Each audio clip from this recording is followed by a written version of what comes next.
Welcome to the Society Pod, a podcast for entrepreneurs, marketers, and leaders. Here's your host, Jessica Yarmy. Hey there, everybody, and welcome to this week's episode of the Society Pod. My guest today is somebody that I've never actually met face-to-face, but we've been connected for probably years online. And his background includes expertise in marketing, in branding, in brand building, in franchising, and in entrepreneurship and building an entrepreneurial ecosystem, which are all things that are lighting my soul on fire right now. So welcome to the show, Kevin Oldham. Thank you so much. It's such a pleasure to be here. When I got your email, well, first of all, when I saw you were doing something new, I was like, ooh, I can't wait. And now we're here. And so I'm super excited to catch up with you. I know you were top on the list in terms of getting you on the podcast, because when we recorded our podcast, we left a lot of questions unanswered. So I'm going to link our original discussion in the show notes, and we're going to kind of continue on some of the things that we were riffing on originally. But I did a very poor job of introducing you. And so why don't you give the rundown right now of what you're working on? What are the things that are included in your entrepreneurial ecosystem? Yeah, my body of work outside looking in probably doesn't make a lot of sense to a lot of people. But for me, they're at the intersection of things that give me energy and that I have, I'm deeply invested in. So my primary vessel where I'm sitting today right now is we're in the process right now of repositioning our company called DeFactory. So DeFactory started out in the first decade of its existence, which this is year 10, was really a digital marketing services company. But I'm in the middle of bringing a partner into the business, and we are repositioning the organization to be more of an educational and consulting organization, and we'll still have a private client group. Now, the marketing company exists because it is a vessel to, and always has been a vessel to, also find businesses or brands that we could build or acquire. And so 2018, we acquired a small business and started franchising it here in Kansas City called the Smoothie Shop and Supplements. It's still a small business because, well, there was a pandemic, and that's okay, right?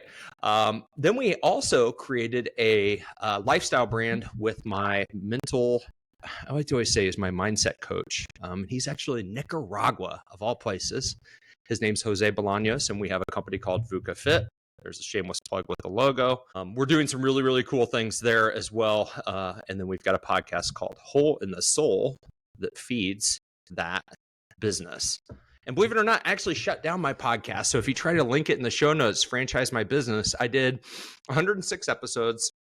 And then I put a plug in it because I wanted my next podcast to actually not be about business.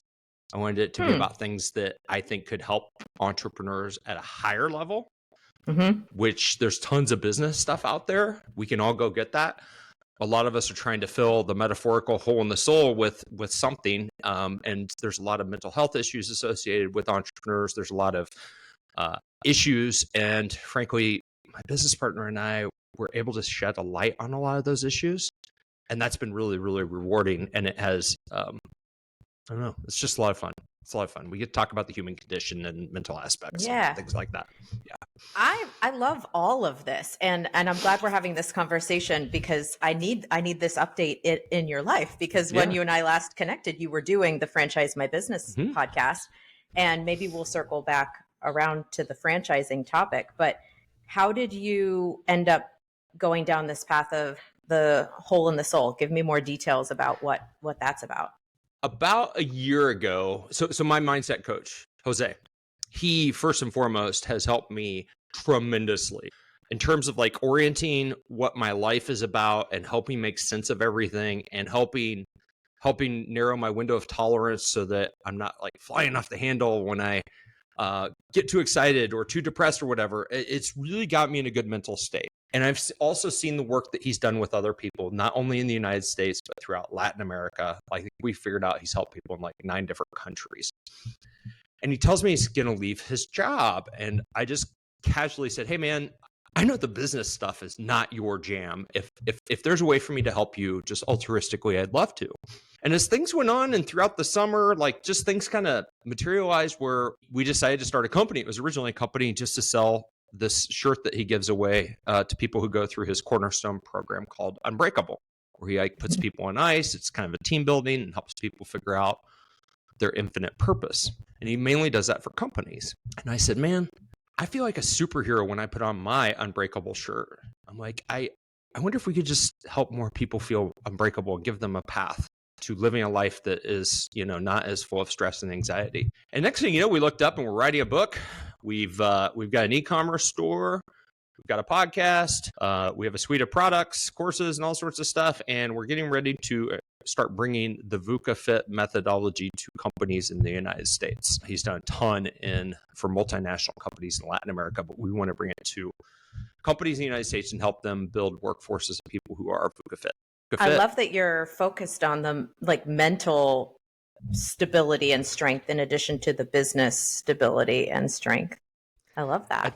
I think it's because I figured out that most of my mess ups in my entrepreneurial journey were because of head trash. And so I would like people to not have some of the mess ups that I've experienced. And a lot of them could be done with just a little bit better, healthier mindset, I believe. I read a tweet today that was something like your business development can only go so far as your personal development. And I definitely believe that to be true. So you've been an entrepreneur for 10 years. When did the mindset journey start? Did you start those in parallel, or did you get a few years into entrepreneurship and realize there's something missing? I wish I would have had this stuff at the beginning. No, really, it's just been about the past 3 years. And that's also when I feel like I have ascended from somebody trying to figure it out to somebody who's like, okay, I don't have it all figured out, but there's a general direction that I want my life to go. And furthermore, that I want my life to stand for. And I'm a die empty type of person. Like, I believe in the finality of life. I understand that today on the way home, it could be the end for me. A car runs a red light or whatever. And I don't let that paralyze me. And in fact, I let that be fuel to my life. And I've always lived that way. I mean, I'm not reckless, I'm not dangerous, but I've always lived life full of zest and curiosity. But when I realized that having orientation, and first of all, understanding what my infinite purpose is, which is to be the filament in the lives of the people I touch, to be the light. Once I realized that, and then I built a personal development plan around that, and activities that I needed to do and things I needed to stop doing and all these things. And then I did the work, and then I saw the results. I was like, wow, that was cool. Because I never believed in any of this stuff before. I really didn't. I thought it was this woo-woo type of intangible stuff. People would talk about mindset and all that. I'm like, sure, I got a strong mindset. I've done half Ironmans and I've done marathons. I've done things that were hard, right? Sure, I've got a good mindset. No, I might have had a strong mindset, but it wasn't strong in the right areas. And I didn't have some of the physiological tools. I know you like doing cold therapy and a lot of things that I like to do that kind of help me make sure I'm living life in the right direction that I want to live and being very intentional about it. And being of service. I mean, it's really about very little of it's about me. Very, very little of it's about me. I made that switch when I started to be an entrepreneur. And in starting Kick House, it became clear that in order to be an efficient leader, in order for me to be someone that people would want to follow, I needed to model the things that I expected of them. And so I've always been a big believer in mindset. And one of my favorite books is Thinking Bodies, Dancing Minds. Growing up as an athlete, I had that mindset to performance connection. But then when I hit entrepreneurship and I hit real leadership, not just team leadership, but I'm going to lead this whole thing, it became so clear that I needed to be so good and so clear in my own head of what we're doing. And I needed to be strong enough to hold a lot of the weight that comes with building something. And I needed to hold a lot of the negative, but then also share a lot of the negative and open up with the vulnerability it was trippy, and it still is trippy. And I love that you've identified what did you call it? Your filament statement. What do you refer to it as? It's my infinite purpose. So your purpose. Yeah. It's not my purpose. It's my infinite purpose. So this is deep, listeners. We're going to go on a quick journey. So I'm a pretty spiritual person. I actually believe this is why I was put on the earth. Your infinite purpose is something that you can do under the worst conditions. So how do you, like, I'm with a group of men right now. We're going through something called the VUCA Fit Dojo. And the very first book that we read together was Man's Search for Meaning. Have you ever read that? No. It's deep. It's a book about a gentleman who survived the Holocaust. Okay. And he also came up with logotherapy, which is a way that you can help frame life by going through experiences that are sometimes hard, right? And so the way that you test your infinite purpose is, could you conduct that in the worst of conditions? And so I'm like, well, if I were in a concentration camp, could I be the filament in the lives of the people I touch? Hell yeah, I could. I could be completely naked. I could have nothing. I could have no dignity whatsoever, but I could still dig up in my soul a way to make somebody smile or to add something to their lives that makes them feel better about themselves. And so that right there, that tool has helped me be a better dad, be a better husband, be a better leader, be a better community leader. I mean, it's just been this huge unlock, and the business performance aspect was not the why, but it's dramatically changed everything around me. Just having that. Is there a process that you used to get to it? I think it's good to look at it through the filter of the concentration camp, because that's clear as day. But I would imagine, being that it's such a big statement, that you've gone through iterations, or like, how long did it take you to get to it? Like, kind of talk me through the process of getting to your infinite purpose. Yeah, so I had a guide, and a guided process can really, really help. So Jose Bolaños, he's my business partner in Nicaragua and VUCA Fit, used to be my coach. As soon as we became business partners, he fired me. And yeah, it was great. It was like the first act, our first meeting. He's like, all right, I gotta let you go. I'm like, well, I was getting ready to fire you, but thank you. So, but he guided me through it, and he is a presence-based coach. He's done it. He's got 25 years of coaching, like personal development guidance under his belt. And we went through the process. It was, multiple meetings, and he asked me a lot of questions. And then, I've got this document that I've had on my desk for a couple of years that we just keep updating. And it's a document that's a living document that I continue to revisit. So, for example, the behaviors that I needed to stop doing or saying to myself. So, for example, one of them is I'm a competitive martial artist. That's why Bruce Lee's right there. And I used to think that if I wasn't on the podium, that I wasn't achieving. Like you, I was an athlete when I was a kid, Junior Olympics before I was 10, just always a hyper competitive, and still am, individual, and always won. Like, I was always on the podium. I didn't care what it was. I typically wasn't first, but I was always like second or third.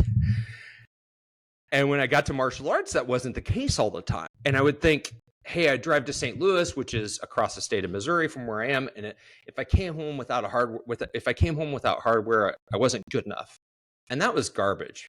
And as soon as I was able to get rid of that, that's scratched off my personal development plan, and we backfilled with another behavior that I needed to stop doing so that I could honor this commitment.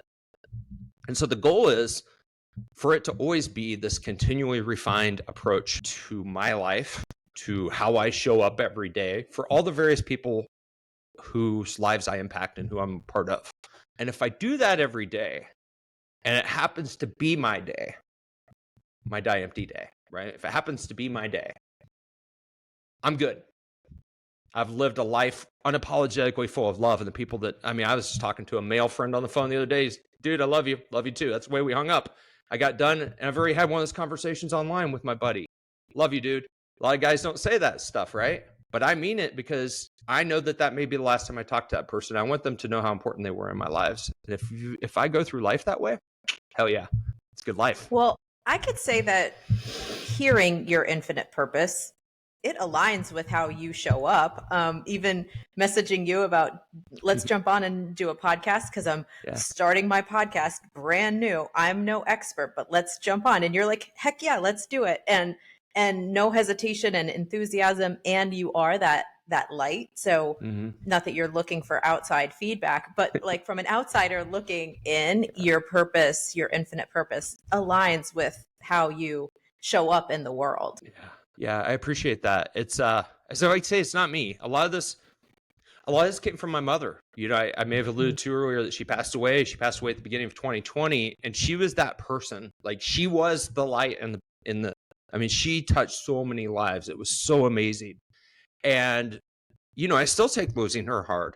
But as I was going through this process, it was not too long after my mom passed away, and Jose and I were guiding through that process. It just made so much sense because I'm like, I am my mom's son. I always have been, in terms of my sensitivity, my caring for people, my caring for animals, just all sorts of things. And she was definitely light in people's lives. And so it's been such a natural thing that I'm like, yeah, I was just kind of born this way. It doesn't mean that I always behaved this way.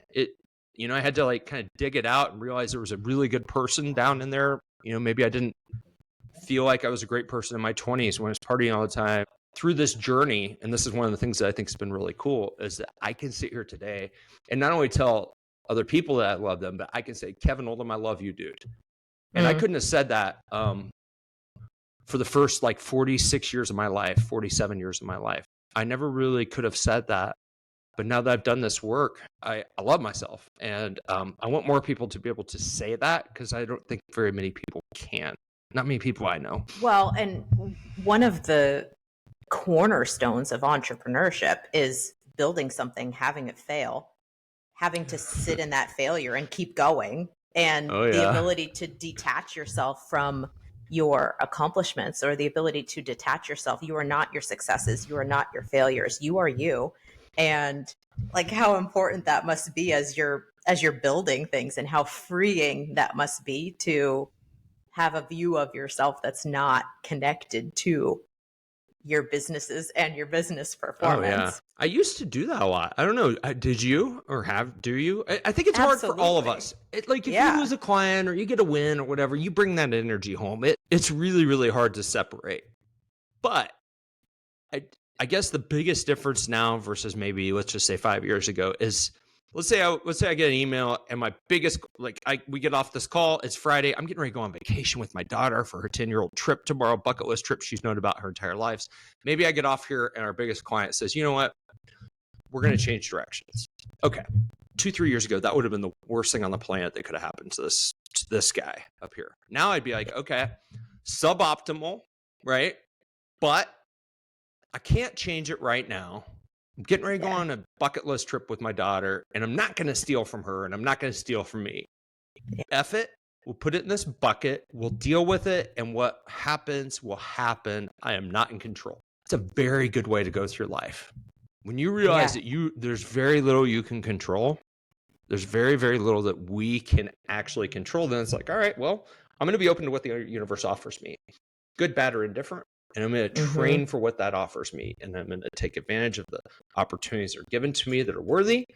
I'm going to let the stuff that's garbage try to roll off my back. I'm human and still going to hurt a little bit sometimes if somebody says something about me or whatever, but I'm not going to let it paralyze me. I'm not going to let it make me depressed. I'm not going to let it make me sad for too long. I'm just going to try to do the best I can, because guess what?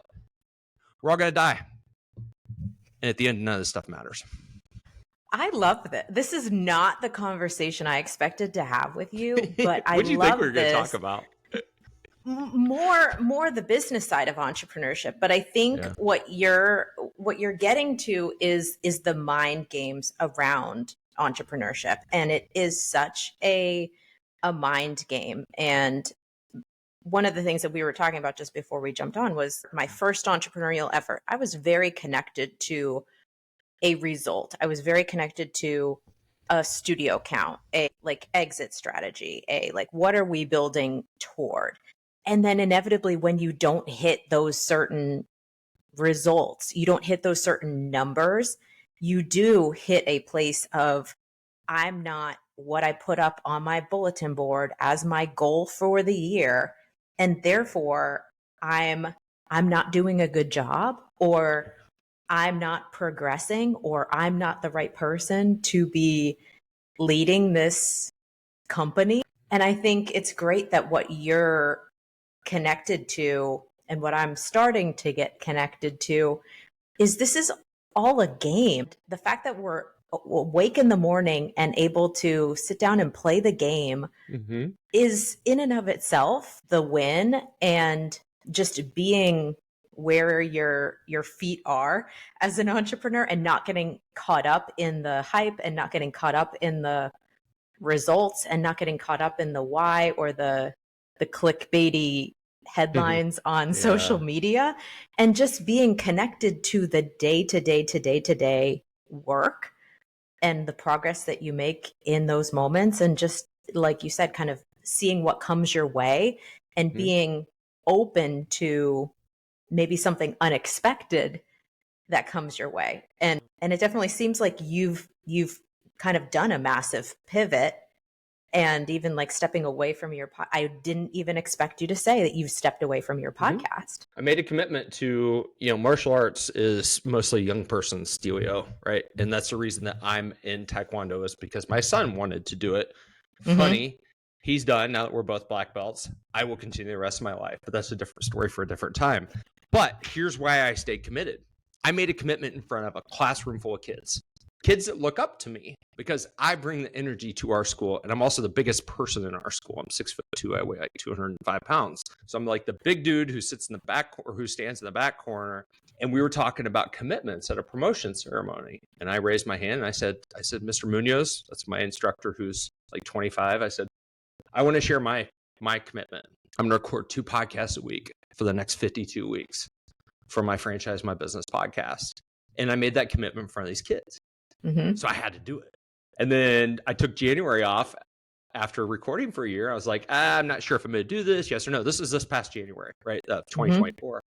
And then one of my clients, the CEO of one of my clients, did a reach out and was like, hey, so-and-so wants to be on your show. And I'm like, well, absolutely. I have to. So I like fired up a season 2. I did 4 episodes. I was like, yeah, I'm not feeling it anymore. I did what I wanted to do, but we're done. I want to do something that's more soulful to me. Like, there's plenty of business podcasts.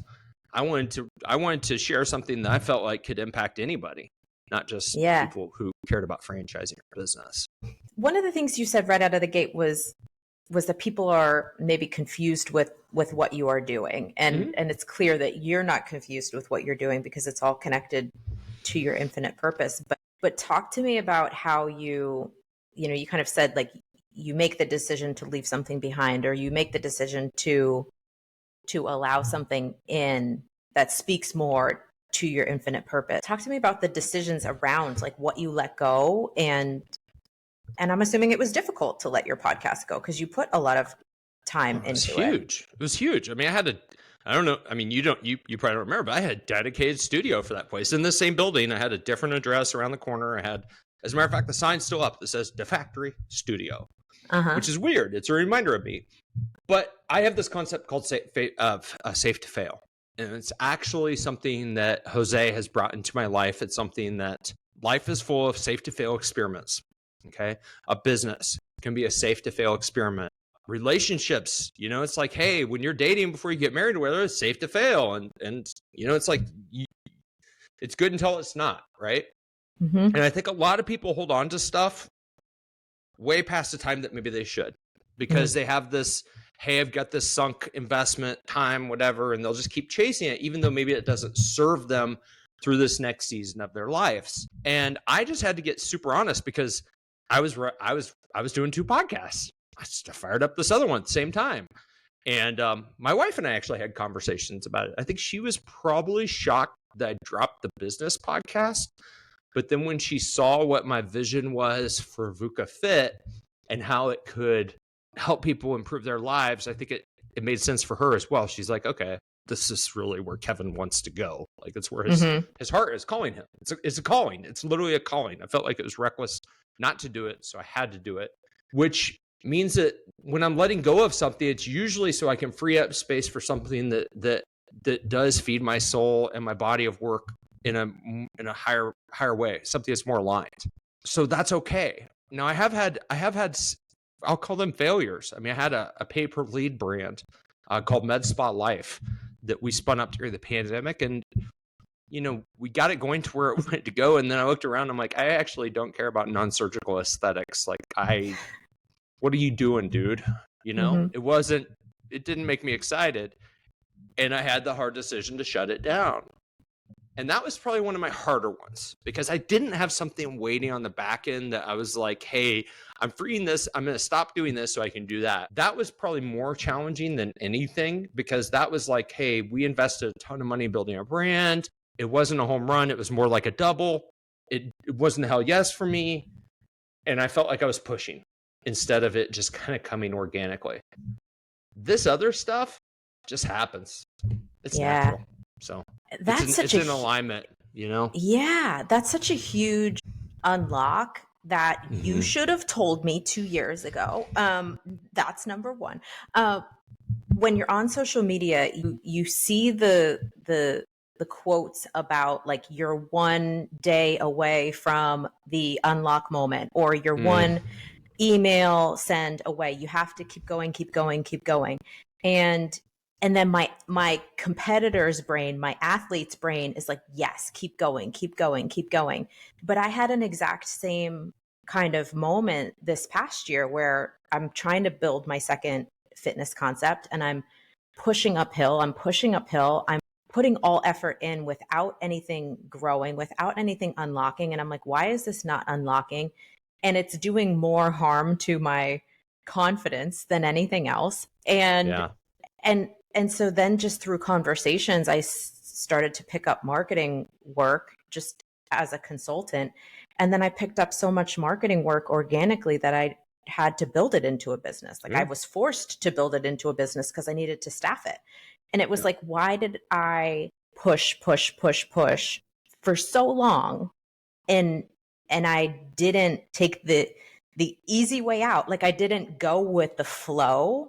Right. When I should have gone with the flow. And I think this is the disservice maybe that social media does for entrepreneurs, because social media fuels entrepreneurship and inspires in a lot of ways, but then it also misinforms. And I think the intuition around entrepreneurship and the ability to pivot, and like you're saying, the ability to let something go and just start something different, like in and of itself is still that keep going, but you're just going on a different project, but still on your infinite purpose. Yeah. Yeah. And that's the lens. It's like, hey, if you've got a lens, and maybe your project that you're working on had a lens and it fit in there, and it's like, okay, this is what I'm supposed to be doing, universe. I'm going to do what I feel like I'm supposed to be doing. But I'm a big fan of feedback, meaning, I don't know, have you ever read Matthew McConaughey's book, or better yet, listened to it, Green Lights? I have listened to it. Isn't it awesome? Yeah. It's like the best audiobook. So I've listened to it twice, and I'm like, if you're not getting green lights, then stop going down that road maybe. And try another one where you're maybe seeing green lights. And green lights can look like all sorts of things. It's metaphorical. We're not talking about on the way home. We're more talking about positive signals from the universe, from people, from yourself, like tapping into yourself and getting feedback, whatever it is, however you go through the world. But as soon as you start going down that right path, you start seeing green lights. It's like, all right, this is good. I'm going to keep doing more. And if you're not getting those green lights, it's kind of like, hey, is this right? Should I be doing this, or should I be maybe trying something different? It helps for me. I've got a badass spouse. I mean, I'm just blessed. She's not an entrepreneur. She's a complete opposite of me when it comes to pretty much everything, the yin to my yang. She might as well, be like the head of my board of directors, because she looks at things so much differently than I do. And so all of these big decisions, my wife has been involved in them. She's been pivotal to them, because she can see through my what's this podcast rated? Just cleaner, now, explicit. as of today, it's rated stuff. R, apparently. I haven't cursed yet. She can see through my stuff because I'm a very persuasive individual. I can get people to buy into my visions. But she'll ask the hard questions, and then furthermore, she'll always say this to me. She calls me Oldham. She'll be like, Oldham, make the widget. So you've got grandiose visions because you're a visionary and because you have big ideas, and you can actually make them come together. But you need to make the widget. You need to like zoom back out. And what do you need? What's your exact next step? I understand where you want to be on Pluto in a decade, dude. But in order to get on Pluto in a decade, you got to put on your shoes first. So put on your shoes first. Yeah. And that's been super healthy. It's actually been the power. That's been my number one jet fuel, has been having a supportive spouse throughout this entire journey. I love that you have that feedback loop and it's daily. It might be too often during the day that you have that feedback from your spouse. No, it's good. But I think it's a dangerous place right now to be an entrepreneur and to be on social media, because I think you inherently are lonely in the journey because a lot of your immediate circle isn't there with you, isn't building with you. And then when you go to the internet for feedback, when you go to social media for feedback, it is just cookie cutter out of the box. I don't even want to say hustle culture feedback, because it's not that I'm anti-hustle culture. I'm very much pro-hustle culture, but it's like feedback that's not connected to you as a person, and it's not connected to you and your infinite purpose. It's like you need feedback from someone who understands what are we really doing here, and can help redirect you through that lens and not just in a vacuum. Yeah, I mean, this whole myth, the self-made person, is bull, right? Like every single person who's achieved anything in the world has always had people to help them do it, right? Yeah. And I don't care who it is. I mean, it can be somebody at home, it could be somebody at work, it can be whoever it is, friends, supporters, whatever it is. But I think that what a lot of social media has done has made it feel like me, I do this. And I think I'm pretty blessed in the fact that I've been exposed. Like I've got some really good mentors, going back to like my very first job and all of these experiences that I've taken where I've got to see that nobody's done anything by themselves. It's always there's a support system of some sort, whether it's employees, family, friends, colleagues, whatever it is. And so I've taken that stuff very serious. When this company used to be based in our basement, I would always call it my hole. It was very depressing. It was isolated. When things really started changing for me was we got out of the hole, got into our first office, got a little bit more social. But when I started networking with industry peers, that's when my game of entrepreneurship became a game. It didn't feel like this depressive journey where I was trying to make it. I'm like, I know right now if I'm having a bad day, I got like 6 to 7 folks that I could flip a text to and be like, hey, I'm in the ditch, man, or I need you. I talked to one of them this morning, people that have been around for like a decade, the whole time, whole journey, maybe before I even leapt into entrepreneurship and have been supporters. That's, I think, what makes the game fun and rewarding, and also keeps you in the aggregate on the right path. I love the idea of like having a network that you can reach out to for help. And when I was in the late stages with Kickhouse and was at crossroads and in way over my head, girl bossed way too close to the sun, had no idea what I was doing. I at least had a good network. I have a super network. I was going to say good, but I have a super network. You have a super one. I see it online. I have a super network of people. Yeah.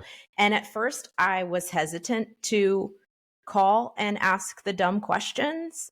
Mm-hmm. But once I did it once, twice, 3 times and had the exact conversations that I needed to have and got really, really good feedback out of those conversations, I realized exactly what you're talking about. Like you're not a solopreneur. If you're on an island, you've put yourself on that island. You need to be the one to reach out, to ask for help. And then when you do ask for help, it just creates such a stronger relationship loop with that individual that your network grows stronger because of you being vulnerable and saying, hey, I'm at a crossroads. I'm stuck. Can you help me? Yeah, it's a huge blessing. And I love I get as much as being one of those people that people can call upon. And a lot of them are the same people. Like, we're just trading notes back and forth or whatever. I've got a core group of people that I lean on. And I almost call them like my kind of like my fractional board of directors, Yeah. And that has been, they're your cheerleaders, they're your confidants, they're the people that, I mentioned one of my superpowers is having a supportive spouse. She doesn't understand what it's like to sit here. She doesn't want to. They do. And so they can help me through some of the things that maybe other people can't help me through. And it just kind of takes like this, you got to have diamonds in your life. I'm a diamond collector. Like, I keep a small group, and there's a lot of diamonds. And once you're a diamond and you're in my life, I'm going to make freaking sure that whoever dies first, we're going to be each other's funeral. Like, that's just the way it's going to go, right? You are not going to get rid of me. And if you try to disappear, I'm going to chase you down, and we're going to be part of each other's lives because we need each other. We're like rocket fuel for each other. And when you find that group, how did you find them? Just going through life. Picked up like my buddy Clay in a Facebook group back in 2012 when we were entrepreneurs. And, last time we saw each other, I was flying down to Houston, surprising him on his 40th birthday. Just a lot of them have been online through my professional ecosystems, really. But some of them are here in Kansas City. I'm pretty blessed to have in real life ones here in KC as well. Through my old company, the guy I was talking to this morning, he was a strategic partner. We were both employees, and then we just gelled together, and now we're both owners of businesses. I guess that's the mom. That's the Marilyn Oldham in me. My mom. She was always that type of person, and I'm that type of person. I'm also that type of person that, I used to hold on to people and try, even if our lives were going different directions, I would try to hold on to them. And maybe if their life wasn't going the way that maybe I thought it was, I absolutely would say, hey, try to get them to change. And I've realized that in some cases, I also have to let go of some people. That's maybe been one of the harder things in life. As you grow, for sure. Yeah. Because I get why athletes, like professional athletes, don't want to let their friend group go away. I get it. I really do. And I can see how sometimes that's hard for them. The paying access to a mastermind group is one of my other pet peeves online right now, because I feel like if you have to pay for business relationships and friends, it's probably not the best group to be a part of. And I think authenticity in the feedback that you're getting, it has to come from a place of them knowing you as a friend level. And I love that you have that inherently built up, and I definitely feel the most gratitude around like the support, and sometimes not even feeling like I had the support, but I had to kind of like man up and reach out and raise my hand and say I need support, and then it's there, and it's a really great feeling as you're building. I think one of the coolest things about entrepreneurship, and I've got a real world example that I'll pull from, which is we have a company here in Kansas City called Cerner. Cerner was recently acquired by I don't remember who. Oracle bought them. So the founder of Cerner, Neil Patterson, he had an event at his house. I went to a billionaire's house. And it was called like an evening with the masters. And so imagine the who's who CEOs and founders of Kansas City companies. So for example, I got to hear from your marketing person. The Happy Meal was invented in Kansas City by an ad agency called Bernstein Rain. I got to listen to Bob Bernstein talk about inventing the Happy Meal in Neil Patterson's basement. And I'm like, I'm sitting here learning from all these masters who are all way, way ahead of me. A lot of Billies. I'm like, I think there were like 6 Billies in the room. I'm like, these are all the billionaires in Kansas City. And I'm learning from them.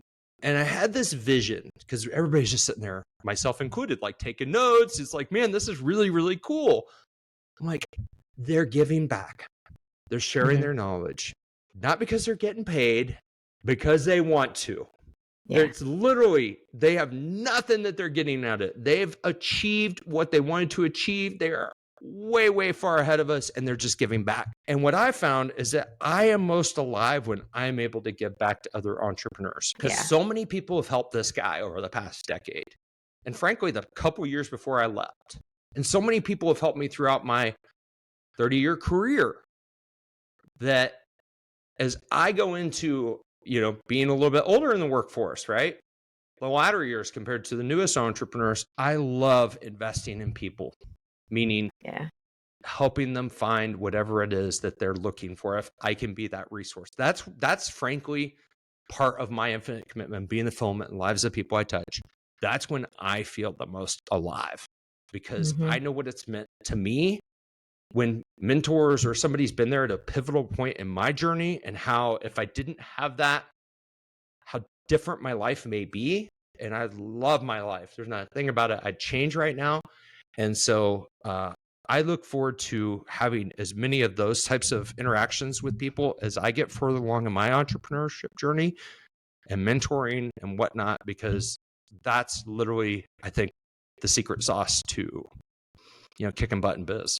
That's a big reason why I'm starting the podcast, because I don't feel like I'm a great speaker or interviewer, or the goal is not to monetize this. It's really just to connect with all of the people that I know I have in my network and reconnect with them and have conversations that may provide value to the next person coming up. And especially as a woman in business, we talked a lot about that on our last conversation, where it's like, I feel an obligation to share and to be representative, even if it's representing the hot mess that is my day-to-day work world. It still needs to be out there as this is what it is. This is my example, for better or for worse, but I'm putting it out there. I'm sharing it. And you follow Gary Vee also. Like I feel called to that because of how Gary runs his businesses, in that he's going to get his money from the work that he does with businesses and the work that he does in marketing and promotions and things like that. But then content wise, just put it all out there for free, and it's gonna all fit together, and it's all gonna come back to, the overall purpose of what you're doing. Amen. Yeah, it will. I'm a big positive vibes type of person. It's like you just put stuff out there, and universe has a pretty cool way of returning it in spades. Just does. It really does. So give us the VUCA, like the details on VUCA Fit. What is this all about? So VUCA, first of all, probably doesn't mean anything to anybody. So let's just talk about what that is. It's a military acronym. It stands for volatility, uncertainty, complexity, and ambiguity. It was developed by the U.S. Military College or whatever it was. I'm not even sure exactly what body it was, but to describe the conditions on our planet after the Cold War ended. So after the Berlin Wall came down, we lived in a very VUCA world. The USSR was, changing, literally countries were being born. It was just a very complex, ambiguous, volatile type of environment. So my mindset coach, or old one / now business partner, has always used that as a way to help orient people that he's mentoring and training, as a way to, we always say, if you can name it, you can tame it. So the flat tire you get, or the flat tire that I got, I drove over a screw the other day. It was a screw that I might as well have put in my tire. I was fixing the front door. I knew exactly, the screw wound up in my tire. I'm like, that was really smart. That's VUCA. You wake up in the morning, you're going to go and you're like, wow, I've got a flat tire. So when you're VUCA fit, it means you don't let that stuff bother you too much. It's like, that's VUCA. That's something bad that happened. It's suboptimal, whatever. I'll just navigate it, let go, let God, whatever you want to say, right? And the fit part comes from training. So Jose used to always say, I'm training people to become VUCA capable. And I'm like, no, capable sucks. Capable is the bare minimum. We want to help people become fit. We want to help them be ready to manage and navigate everything that life offers them. VUCA Fit. So that's how the name came up. That's actually something that I used to say about myself before the company existed. It's something I would say to myself. So when it came to name the company, Unbreakable's too generous, but that's the name of his cornerstone half-day, 4-hour thing that he puts, or 4-hour immersion that he puts people through, like groups of people through. And so it's like, well, VUCA Fit, it's not trademarked. How about we just do that and trademark that, and that'll be the name of the entity and the framework, and then we'll have programs under it. And so that's what it is. And it's just a suite of, it's very early stage. I mean, we just kicked off in basically February. I think there's going to be big things that we weave into our bodies of work to really help people be VUCA fit. You know, I love the world's not getting more stable. It's just not. We're on our rocker. It's crazy. It's an election year. I personally think we're already in World War III and nobody's talking about it. There's not like if you look back at global conflicts, it's not like, oh, hey, this is the start of World War I. Oh, hey, this is the start of World War II. These things just happen. We got a lot going on. And there's a lot that we as business owners and people cannot control. And I think we all learned that over the past couple of years. I look back at how I navigated COVID and I'm like, man, if I would have been more VUCA fit, I would have navigated it different. And so when the zombie apocalypse happens, I'm ready. Like, we're going to navigate that. It's going to be good. I'm joking about it, but everything's possible right now. Yeah. It's going to be VUCA. And me and my family and the people that I lead are going to be better equipped to navigate it all. And so it's going to be a podcast. It's going to be a course. It's going to be you doing speaking engagements. What are all the different touch points that you're pursuing? And it's not going to be, it already is. So we've got Unbreakable Masterclass that's on our website. We've got a bunch of free guides. We've got an e-commerce store. So a lot of people that have been through Jose's masterclasses and whatnot are buying these apparel, hats, things like that. The podcast we just fired up this year. Book. The manuscript's done. We're editing it right now, which is super challenging to go through that process. And we're going to start putting people on ice here in the United States sooner rather than later. So we're going to start bringing Jose up. My goal is to have him come to the United States every quarter or so, and have multiple companies that we're putting through the Unbreakable class, basically, to help build workforces of people who are mentally strong and who have a clearly identified purpose as well. I went to see David Goggins speak earlier this year in Dallas, and one of the audience members came up and asked him a question, and it was just about like going through a really tough time in work, in life. You know how like the tough times just layer, and They do. And he told a story about going through Ranger school and getting dropped off in the middle of nowhere. And he said, you know what they make you do when you first get off the chopper and you're just like in the middle of nowhere and you're just in the dark and you can't see, he says the SHIT word. We won't, because, the podcast ratings. But he said, you know what they make you do? They make you sit there. They make you sit in it so you can adjust to it. Because your eyes need to adjust to the darkness. And when he said it, it gave me chills, because I think I've spent a lot of my life trying to fix the things that are wrong. And you go into action plan mode and you go into, why is this not working? And why is this bad? But the reality is, a lot of life just ends up being things that are difficult. A lot of business ends up being things that are difficult. And just having the ability to sit in the difficultness and have confidence that you're going to be able to get out of it, or you're going to be able to adjust to it until you hit the next level of difficultness is such an unlock if you're trying to do big things in business or in entrepreneurship.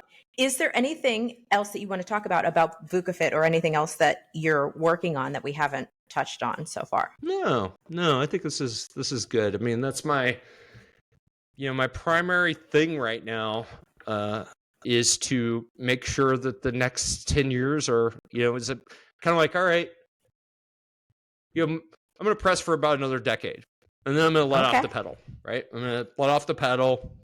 Okay. And so I kind of see this as like halfway through my hardcore, just figuring things out. And I feel like the first decade of entrepreneurship was a lot of blocking and tackling, and a lot of getting tackled, and a lot of setbacks, and just a lot of lessons. And by no means have I learned them all, but I feel like this next decade is all about ikigai, which is that whole Japanese concept of like doing things that are in alignment with you and that what people are willing to pay for, and it just like all aligns. And so I've been very intentional about that. And I'm going to make sure that I've got a lot of ikigai going on in this next decade, because I deserve it. Like, I've done the reps. I've done it. Yeah. We all deserve it. Life's short. Like, live a life that is the type of life you want to live, and still while being responsible and taking care of everything that you're responsible for. And just leave it out on the field. So that's it. That's all I got to offer. That's the plan. Die empty, leave it on the field. Yeah. I think I'm also in a 10-year sprint. So I will stay connected with you as I'm sprinting through my next 10. And I'm sure we'll figure out ways we can overlap. I want to end with a curveball question for you, though, because I know you are girl dad, and I know you're in Kansas City, and I know you have a love for marketing and for football. So and the Chiefs. Please weigh in on the Taylor Swift effect and how it has impacted your team and how it has impacted your town. Man, I got to tell you, I've been a Chiefs fan my entire life. That has historically been a challenging and sad thing to be, because it was full of a lot of heartache. And then I remember when we drafted this kid, Patrick Mahomes, and I text my wife and I'm like, we just drafted a quarterback. And she didn't know what that meant. I'm like, no, I'm excited about this. Like, I feel like this is cool because we haven't historically done that. And you get to know the character of this kid, Patrick Mahomes. I call him a kid because he's young enough to be my son. Still a kid, yeah. Yeah, absolutely. And then he does the things that he does on the field and off the field. And he creates a culture in the locker room of integrity and winning, and from the front office down to everywhere, right? And then you got this other guy who's been there since before he came along, Travis Kelce, who's always been a huge supporter of Kansas City, who's always been something that's been very good for our town. And then, he gets the girl, right? And the girl happens to be probably the most famous person on the planet. And here we are, these simple Kansas Cityans. I mean, we're market number 32, and we're not a big town. We're one of the smallest markets for baseball, football. We're a big, small town where everybody knows everybody. And I just think it's so freaking cool that our little town that's had this renaissance over the past 20 years has been on this global map. I get angry when I hear about people complaining about her and the coverage and all this. I'm like, you suck.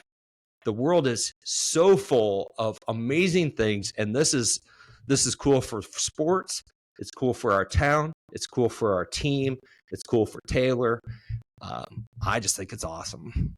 So, and as a girl dad, I love the fact that you're doing what you're doing. I love the fact that my wife's doing what she's doing. I love the fact that Taylor Swift's doing what she's doing, and that my daughter, who I'm getting ready to take on her 10-year-old bucket list trip tomorrow to Florida, gets to grow up in a world that had way more opportunities than probably the world that my wife grew up in and you grew up in, and that also my mom grew up in. So I'm super excited for the future of women in entrepreneurship more than anything, frankly. I'm a huge supporter of that, always have been. I love it. So, well, I told you on our last conversation to have her call me when she's ready. And my son's 13 and he's doing some work for me at this point. So when she's ready, you have her call me. She'd probably much rather work for me than work for you. Oh yeah, my kids have no desire, I think, to come work with dad because he's crazy, right? Absolutely. I don't think my son wants to work with me either. He's just forced to by proximity. So I love it. Thank you so much for really going everywhere other than what I expected us to talk through today, but it was great to catch up with you. And is there anything else that you want to touch on that we haven't yet touched on? No, I mean, I just feel like if you're an entrepreneur who's listening to this and you feel lost, like the number one thing is find your tribe of people, or just find one person. Like for me, it was just one person. It was Clay. He's still my guy. We're real connected. We show up in each other's lives when we need to. And I think that that's the number one thing that I have found. And then the second thing is getting your head right. And there's no shortage of resources for that. But VUCA Fit's a great place to go get those resources as well. So there you go. All right. We'll tag all of the VUCA Fit resources in the show notes. Thank you so much, Kevin, for being with us today on the Society Pod. We hope you enjoyed this episode of the Society Pod.